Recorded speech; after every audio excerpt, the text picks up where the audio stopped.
نشاء نغرقهم فلا صريخ لهم ولا هم ينقذون إلا رحمة منا ومتاعا إلى حين وإذا قيل لهم اتقوا ما بين أيديكم وما خلفكم لعلكم ترحمون وما تأتيهم من آية من آيات ربهم إلا كانوا عنها معرضين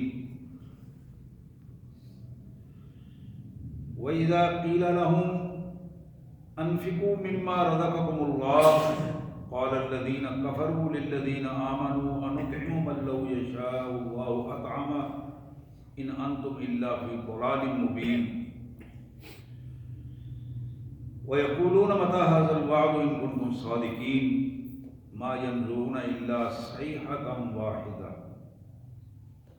تَأْخُذُهُمْ وَهُمْ يَخِصِّمُونَ فلا يستطيعون التوصية ولا إلى أهلهم يرجعون آمنت بالله صدق الله العظيم اللهم صل على سيدنا ومولانا محمد وعلى آل سيدنا ومولانا محمد وبارك وسلم اللهم صل على جميع الأنبياء والمرسلين وعلى الملائكة المقربين وعلى سائر الصحابة والتابعين وعلى عباد الله الصالحين۔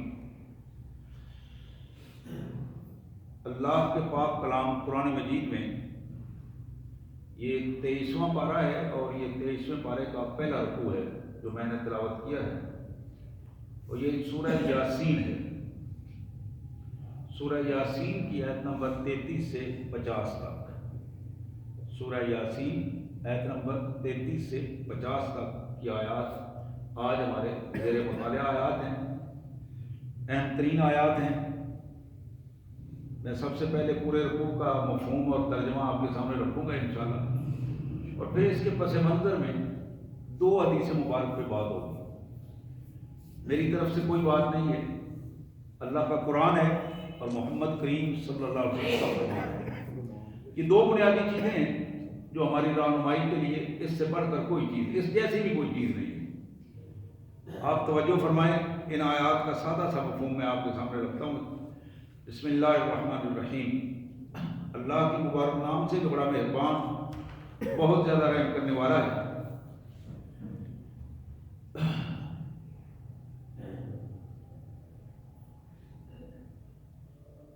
وآیۃ لہم اللیل وآیۃ لہم الارض المیتہ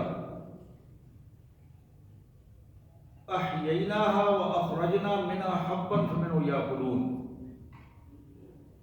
ایک بہت بڑی نشانی اس زمین پر رہنے والے افراد کے لیے، بہت بڑی نشانی، یہ بذات خود ایک زمین ہے جس پر یہ رہ رہے ہیں۔ یہ زمین ان کے لیے عبرت کا ایک بہت بڑا مقام ہے۔ یہی زمین یہ دیکھتے ہیں کہ یہ بنجر ہے اور اس کو ہم زندہ کر دیتے ہیں۔ بنجر زمین میں ہم زندگی لے آتے ہیں اور پھر اس سے ہم پھل نکالتے ہیں۔ وَأَحْيَيْنَاهَا وَأَخْرَجْنَا مِنْهَا حَبًّا، فصلیں نکالتے ہیں، پھل نکالتے ہیں، دانے پیدا ہوتے ہیں، گندم پیدا ہوتی ہے۔ فَمِنْهُ يَأْكُلُونَ، یہی وہ چیزیں ہیں جو اس زمین پر یہ رہتے ہیں، اسی زمین سے نکلتی ہیں اور یہ وہی کھاتے ہیں۔ وَجَعَلْنَا فِيهَا جَنَّاتٍ مِّن نَخِيلٍ وَأَعْنَابٍ۔ غور کرو اللہ کے بندو، اسی زمین سے نکلے ہوئے یہ باغات، جن باغات میں کھجوروں کے باغات، انگوروں کے باغات، وَفَجَّرْنَا فِيهَا مِنَ الْعُيُونِ، اور پھر ہم نے پانی کے ہم چشمے بہا دیتے ہیں اور زمین سے پانی کو نکالتے ہیں۔ لِيَأْكُلُوا مِنْ ثَمَرِهِ مِمَّا عَمِلَتْ أَيْدِيهِمْ أَفَلَا يَشْكُرُونَ۔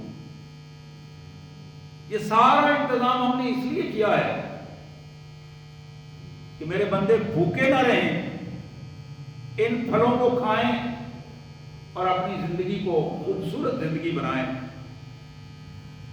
اور جو کچھ انہوں نے محنت کی ہے یہ ساری محنت ان کی نہیں، ان کی محنت بھی اس میں شامل ہے اور اللہ کی رحمت بھی اس میں شامل ہے۔ افلا یشکرون، تو یہ اللہ کے شکر گزار بندے کیوں نہیں بنتے؟ کیوں انہیں سمجھ نہیں آتی کہ بات صرف محنت کی نہیں ہے، اللہ کے حکم اور اس کی مہربانی اور اس کی رحمت کی بات ہے۔ دوسری بات اللہ فرماتے ہیں سبحان الذی خلق الازواج کلها مما تنبت الارض،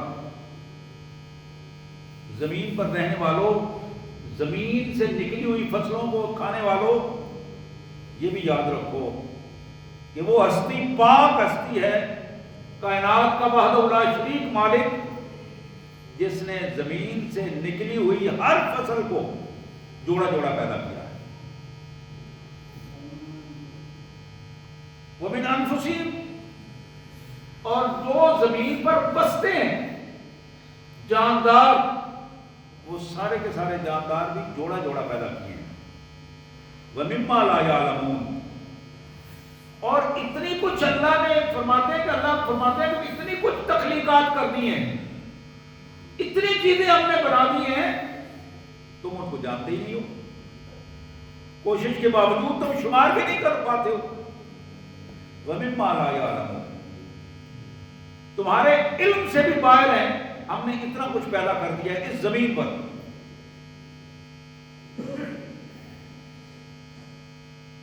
اس زمین کی یہ بات کرنے کے بعد پھر دوسری بات فرمائی وَآیَةٌ لَهُمُ اللَّیْلُ، پہلی بات تھی وَآیَةٌ لَهُمُ الْأَرْضُ، یہ زمین نشانی ہے، ایک کھلی نشانی ہے، دعوت دے رہی ہے ہر فرد کو، اس کے اوپر رہنے والے کو کہ آؤ دیکھو۔ اسی طرح فرمایا وَآیَةٌ لَهُمُ اللَّیْلُ، یہ جو رات تمہارے اوپر چھا جاتی ہے ایک اللہ کی بہت بڑی نشانی ہے۔ نَسْلَخُ مِنْهُ النَّهَارَ فَإِذَا هُمْ مُظْلِمُونَ،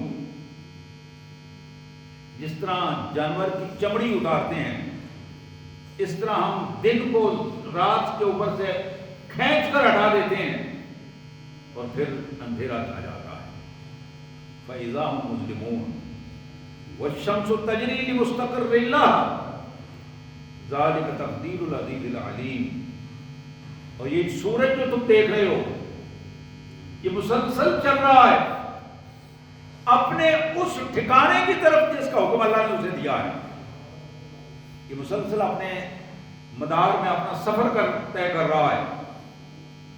ذالک تقدیر، یہ ہے وہ مقرر کردہ حکم اور اندازہ جس کا اللہ نے اس کو حکم دے دیا ہے۔ العزیز، یہ حکم بڑے طاقتور مالک کا حکم ہے جس کو ڈسوبے نہیں کر پاتا، ذرہ برابر اس میں سستی نہیں کر پاتا۔ العلیم، وہ اس کی ایک ایک حرکت کو پوری طرح جانتا ہے۔ پھر فرمایا وَالْقَمَرَ قَدَّرْنَاهُ مَنَازِلَ حَتَّىٰ عَادَ كَالْعُرْجُونِ الْقَدِيمِ، اور دیکھو تو صحیح یہ چاند جس کی ہم نے مختلف منزلیں مقرر کر دی ہیں، حتیٰ عادہ، جب یہ پہلی منزل سے آخری منزل تک لوٹ کر آتا ہے، کالعرجون القدیم، تو پھر تم دیکھتے ہو کہ کھجور کی سوکھی ٹہنی کی طرح ہو جاتا ہے، بالکل ایک سنگل لائن بن جاتی ہے۔ اور پھر کمال قسم کا جملہ ہے لَلشَّمْسُ يَنبَغِي لَهَا أَن تُدْرِكَ الْقَمَرَ وَلَا اللَّيْلُ سَابِقُ النَّهَارِ كُلٌّ فِي فَلَكٍ يَسْبَحُونَ۔ ذرا اندازہ تو کرو، اپنی نظروں سے ذرا دیکھو اور جج کرو اس کو۔ سورج کو یہ جرت نہیں ہے کہ وہ بڑا ہونے کے ناطے چاند کو پکڑ کر یہ کہے کہ تم پیچھے ہٹو میں آگے جاؤں گا، اس کو یہ جرت نہیں دی اللہ نے، اس کی ہمت نہیں ہے، اختیار طاقت بڑاپن رکھتے ہوئے بھی اس کی یہ جرت نہیں ہے، اس کو یہ لائق نہیں ہے۔ اسی طرح وَلَا اللَّيْلُ سَابِقُ النَّهَارِ، نہ رات کو ہم نے اس کو اجازت دی ہے کہ وہ دن کو پیچھے ہٹا کر خود آگے چلی جائے۔ اصول یہی ہے کہ دن پہلے آئے گا اور رات بعد میں آئے گی۔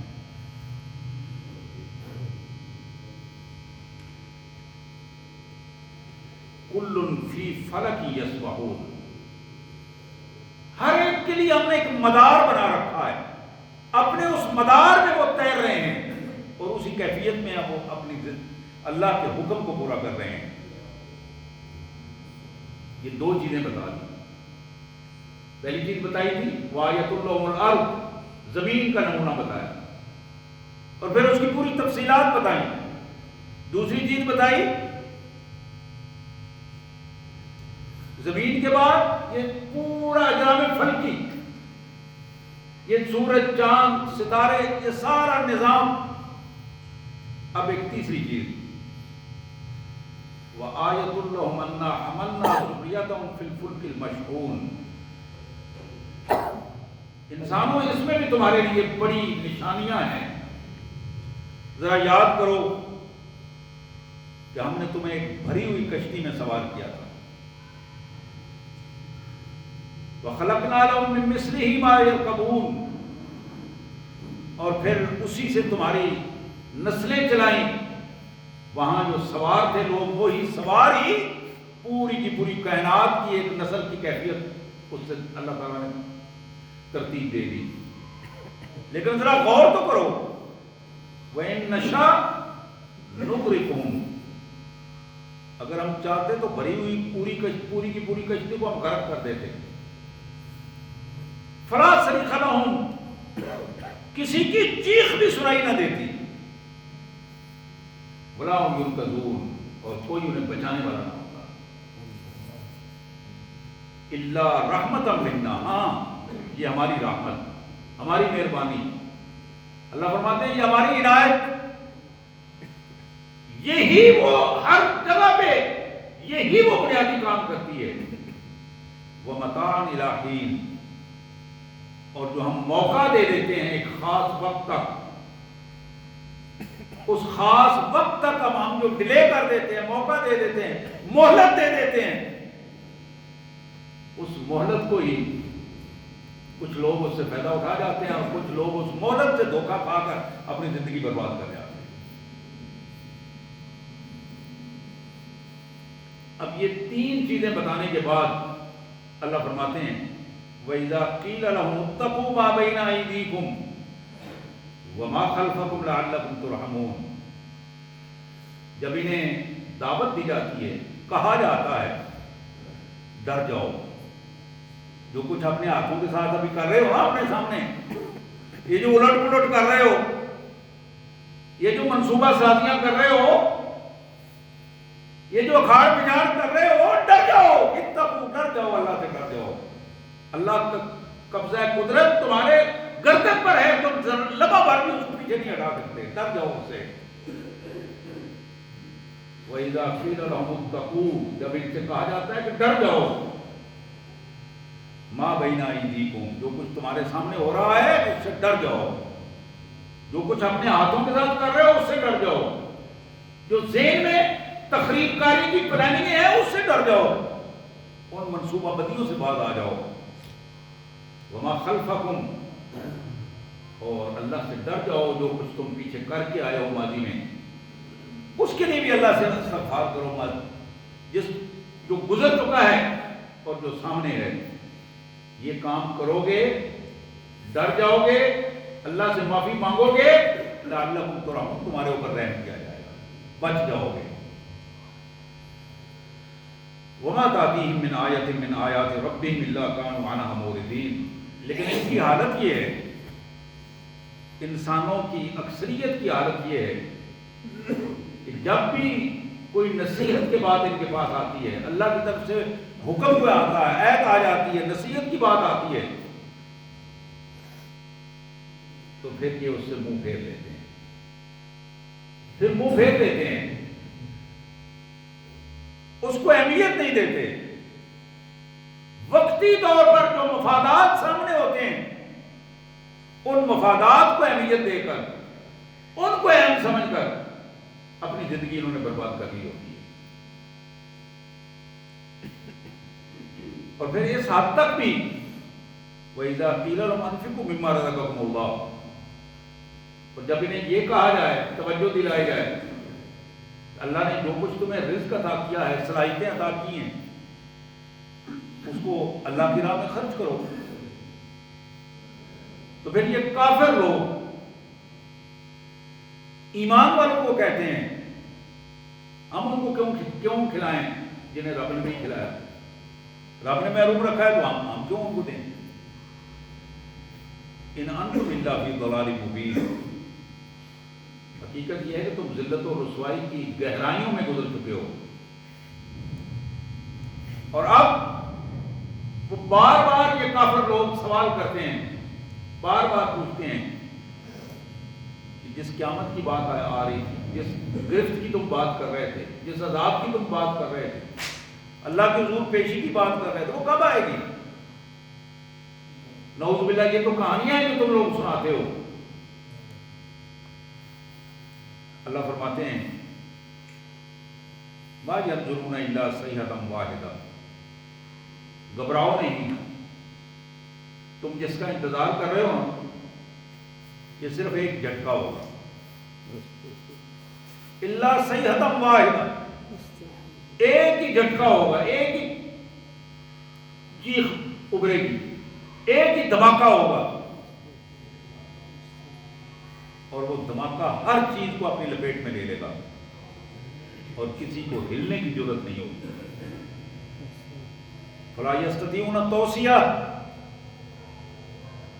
اور کسی کو یہ موقع نہیں ملے گا کہ وہ اپنے بیوی بچوں یا پچھلے لوگوں کے لیے کوئی وصیت کر کے چلا جائے، کو ان کو ہدایت دے جائے کہ میں جا رہا ہوں، اب تم مہربانی کرو یہ کر لینا۔ کوئی وصیت، کسی قسم کی کوئی بات اپنے گھر والوں تک پہنچانے کی ہمت نہیں ہوگی، مہلت نہیں ملے گی۔ ولا الی اہلہم یرجعون، نہ ہی یہ موقع ہوگا کہ میں ذرا آدھا کو گھنٹہ چھٹی دیو میں ہو گیا آ جانا۔ ولا الی اہلہم یرجعون، نہ گھر والوں کے پاس جانے کی اجازت بھی نہیں ہوئی، ایک لمحہ بھی اجازت نہیں ہوگی۔ سبحان اللہ و بحمدہ، سبحان اللہ العظیم، سبحان اللہ و بحمدہ، سبحان اللہ العظیم و بحمدہ، نستغفر اللہ۔ یا کریم، یا ارحم الراحمین، یا ذا الجلال والاکرام، استغفر اللہ العظیم و اتوب الیہ۔ ما شاء اللہ لا حول ولا قوة الا باللہ العلی العظیم۔ سبوح قدوس ربنا و رب الملائکۃ والروح۔ یہ آیات تھی سورہ یاسین کی، آیت نمبر 33 سے آیت نمبر 50 تک، 23ویں پارے کا یہ پہلا رکوع تھا جو میں نے آپ کے سامنے تلاوت کیا ہے۔ اب میں 2 حدیث مبارک آپ کے سامنے رکھنا چاہوں گا،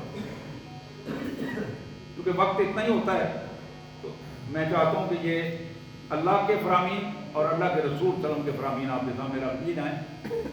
فیصلہ بندہ خود کرتا ہے کہ اللہ اور اللہ کے رسول کے حکم کے مطابق چلنا ہے یا اس سے آگے پیچھے ہو کے چلنا ہے۔ ظاہر ہے جن کا کلمہ پڑھا ہے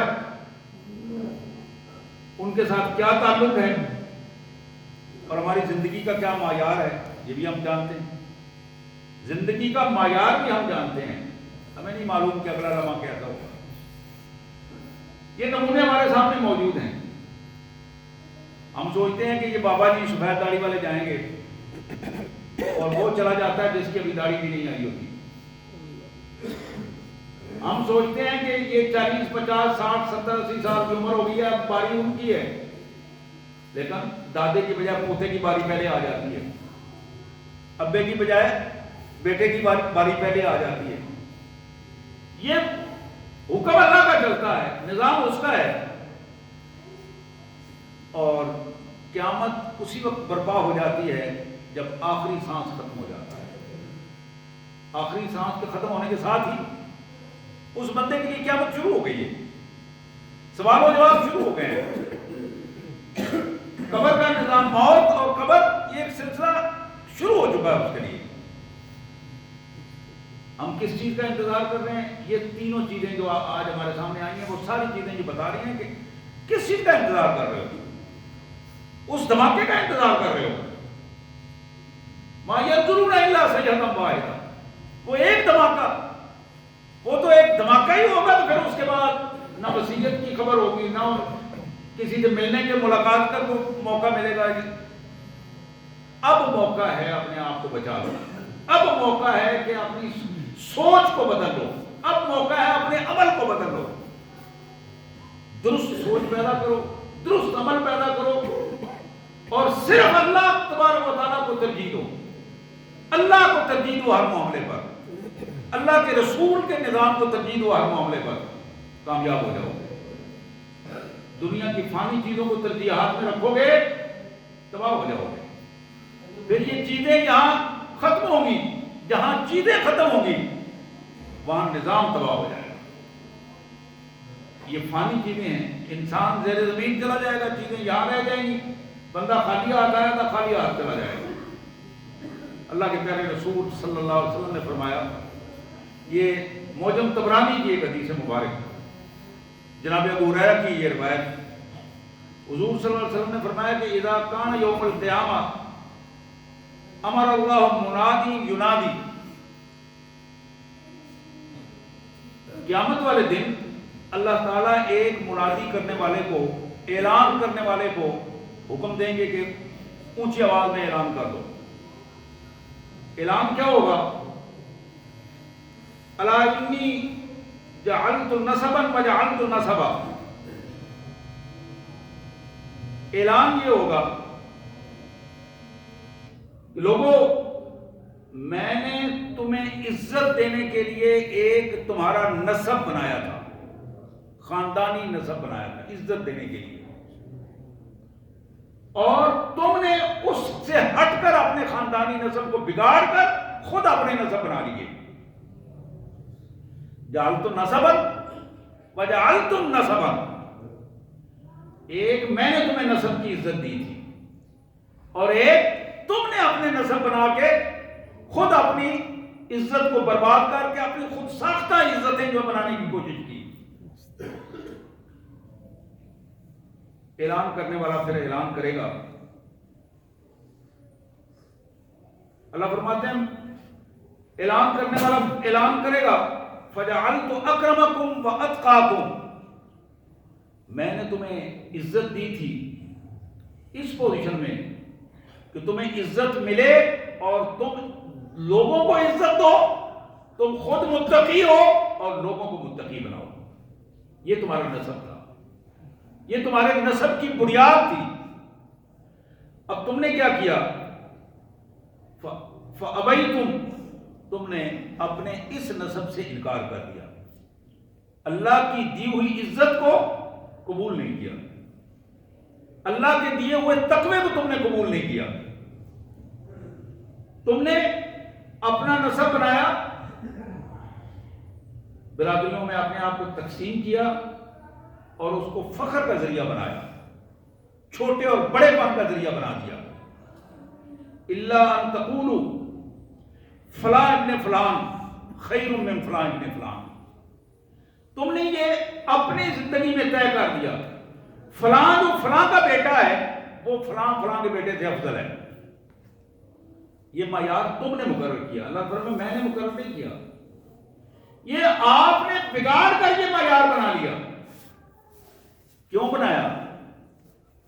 اس لیے کہ اس کے پاس پیسہ زیادہ ہے، اس لیے کہ اس کے پاس زمین زیادہ ہے، اس لیے کہ وہ منہ پھٹ ہے، وہ گالیاں زیادہ نکالتا ہے، وہ غنڈہ مزاج ہے، وہ بدماش ہے، وہ لوگوں پر اپنی رائے مسلط کر سکتا ہے۔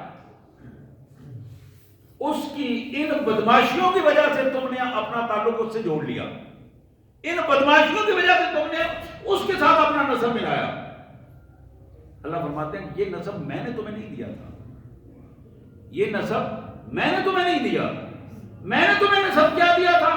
عزت والا نسب اور تقوی والا نسب دیا تھا۔ اکرمکم واتقاکم، تم نے اس عزت والے نسب کو، عزت والے نسب کو بےعزتی میں بدل دیا، اپنی عزت کو بےعزتی میں بدل دیا، اپنے تقوی کو شر میں بدل دیا۔ نتیجہ کیا نکلا کہ تم نے افراد کو تقسیم کر کے خیر اور شر کی بنیاد پر تقسیم کرنے کی بجائے تم نے ان کی غنڈہ گردی، غنڈہ مزاجی اور شیطانی اثرات میں انہیں غالب کر کے انہیں معیار بنا کے سامنے رکھا کہ یہ معیار ہے اصل میں نسب کا۔ اللہ فرماتے ہیں فَالْيَوْمَ أَرْفَعُ نَسَبِي وَأَضَعُ نَسَبَكُمْ این المتقون. لوگوں سن لو، قیامت کے دن، حشر کے دن اللہ فرمائیں گے آج میں اپنے دیے ہوئے نسب کو بلند کر دوں گا، کامیاب کروں گا، اور آج تمہارے دیے ہوئے نسب جو دنیا میں تم دنیا کے مفادات کے والے سے جن لوگوں کو آگے کرتے رہے ہو، ان کے نسب کو آج میں ذلت اور رسوائی کا نمونہ بنا دوں گا. غور کیجیے اس بات پر. پھر اللہ فرماتے ہیں این المتقون، کہاں ہیں وہ عزت والے اور تقوی والے؟ کہاں ہیں وہ پاک اور صاف کردار والے لوگ؟ کہاں ہیں وہ پاک سوچ رکھنے والے لوگ؟ لاؤ ان کو، آج میں ان کو عزت دوں، آج ان کو میں پوری دنیا کے سامنے اس تقوی اور عزت کا معیار بنا دوں. اللہ فرمائیں گے کہ یہ وہ معیار ہے. حضرات، یہ پہلی حدیث تھی نبی رحمت صلی اللہ علیہ وسلم کا پہلا فرمان جو میں نے آپ کے سامنے رکھا، اور یہ ایک آئینہ ہے میرے لیے، آپ کے لیے، قوم کے لیے، کہ ہم اللہ کے دیے ہوئے نسب کو پسند کر رہے ہیں یا اپنے بنائے ہوئے نسب کو پسند کر رہے ہیں. اللہ کی دی ہوئی عزت کو ترجیح دیتے ہیں یا اپنی دی ہوئی عزت کو، اپنی بنائی ہوئی، اپنے بنائے ہوئے معیارات کو ہم زیادہ ترجیح دیتے ہیں؟ یہی وہ سوال ہے، اور اسی سوال پر انجام ہوگا. اسی سوال کے جواب پر انجام ہے منتج، اسی پر نتیجہ نکلے گا. اور وہ نتیجہ کیا ہے؟ اللہ فرماتے ہیں ارفع نسبی، میں آج اپنے فیصلے کو جو میں نے تمہارے لیے انسانیت کے لیے کیا تھا، عزت اور تقوی کا فیصلہ، آج اسے سر بلند کر دوں گا. اور آج میں لوگوں کے اس دیے ہوئے معیار کو، جنہوں نے میرے معیار کے مقابلے میں اپنا معیار بنایا تھا کہ فلاں بندہ اچھا ہے، فلاں بندہ بہتر ہے، فلاں بندہ جو ہے اسے ہم نے آگے کرنا ہے اور فلاں کو پیچھے کرنا ہے، فلاں ابن فلاں خیر من فلاں ابن فلاں. اللہ فرمائیں گے کہ آج میں وہ بڑو فلاں ابن فلاں کو آج میں لوگوں کے سامنے اسے ذلیل و رسوا کر دوں، اس کے ساتھ کھڑے ہونے والوں کو ذلیل و رسوا کر دوں. حضرات، یہ ایک معیار تھا.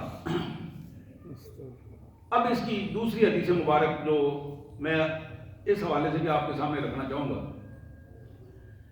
یہ حدیث مبارک ابو داؤد میں ہے، سیاستہ کی حدیث ہے، ترمذی میں موجود ہے، اور یہ بھی جناب ابو ہریرہ رضی اللہ تعالیٰ عنہ کی روایت ہے. اللہ کے رسول صلی اللہ علیہ وسلم نے خطاب کرتے ہوئے فرمایا ان اللہ عز وجل اذهب عنكم عبیۃ الجاہلیہ وفخرها بالآباء الناس بنی آدم وآدم من تراب مؤمن تقی وفاجر شقی. نبی رحمت صلی اللہ علیہ وسلم نے فرمایا کہ لوگوں، اللہ عزت والا مالک، جو خود عزت والا ہے اور عزتیں تقسیم کرنے والا ہے، اس عزت والے مالک کا یہ فیصلہ اذهب عنکم عبیۃ الجاہلیہ وفخرها بالآباء، اللہ نے دو چیزیں تم سے دور کر دی ہیں، دو چیزوں کو تم پر حرام قرار دیا ہے. پہلی چیز یہ ہے کہ جاہلیت کے دور کا تفاخر، میں بڑا تم چھوٹا، میری ذات بڑی تمہاری ذات چھوٹی، میرے پاس وسائل زیادہ، مال زیادہ، عزت زیادہ، برادری بڑی، برادری زیادہ، اور تمہارے پاس کچھ بھی نہیں. یہ جو جاہلیت کے معیار ہیں، رسول اللہ صلی اللہ علیہ وسلم نے فرمایا کہ اللہ نے ان معیاروں کو ختم کر دیا، تم سے دور کر دیا ہے. ابو بکر صدیق کا الگ قبیلہ، فاروق اعظم کا الگ قبیلہ، عثمان غنی کا الگ قبیلہ، علی المرتضیٰ کا الگ قبیلہ. ہر قبیلہ اپنی جگہ پر الگ الگ ہونے کے باوجود ایک ہی صف میں کھڑے ہو گئے، محمود و ایاز. نہ کوئی بندہ رہا نہ بندہ نواز، ایک ہی انداز، ایک ہی امام کے پیچھے. اور اگر وقت کا بادشاہ بھی آیا ہے، اگر پہلی رکعت سے لیٹ ہو گیا ہے تو کوئی دنیا کی طاقت اس کو پہلی صف میں کھڑا ہونے پر مجبور نہیں کر سکتی. اس نے آخر میں یہاں کھڑا ہونا ہے. نہ کوئی بندہ رہا نہ بندہ نواز. یہی معیار ہے جو اللہ اور اللہ کے رسول صلی اللہ علیہ وسلم نے فرمایا. ایک بندہ اپنے اللہ کے حضور جب آئے, اس کو وہاں جو ہدایت ملتی ہے مسجد میں, ایک امام کے پیچھے سارے کے سارے ایک ہی لائن میں, ایک ہی انداز میں, اور پھر یہی رہنمائی جو حج میں ملتی ہے, ایک ہی انداز کا احرام, یہی رہنمائی جو اس دنیا سے جاتے وقت ایک ہی انداز کا کفن, ایک ہی انداز کی تدفین. اب اس کو جاہلوں کی طرح کسی انداز میں بھی بنا لیں, لیکن جو فطری تدفین کا طریقہ وہ ایک ہی ہے, جو سفید کفن ڈالا جائے اور ایک ہی انداز کا ڈالا جائے. تو میرے پیارے بھائیوں, یہی رنگ ہے, یہی کیفیت ہے. اللہ کے رسول صلی اللہ علیہ وسلم نے فرمایا کہ یہ دو چیزوں کو اللہ نے حرام کر دیا ہے, تم پر دور کیا ہے. ایک اپنے خاندانوں پر, آباء و اجداد پر فخر کرنا اور اس کو معیار قرار دینا, بہتری کا, اچھائی کا اور بلندی کا.